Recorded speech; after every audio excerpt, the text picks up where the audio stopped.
Hello everyone. Let's learn 10 lines on my mother. My mother's name is Smriti. She is the heart of our family. She wakes up early in the morning and works for us.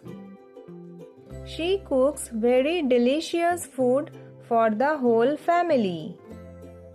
She helps me with my studies and school homework. My mother teaches me good manners and moral values.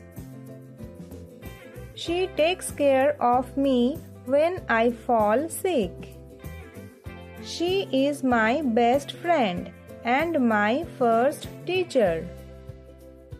She is very kind, hardworking, and loving.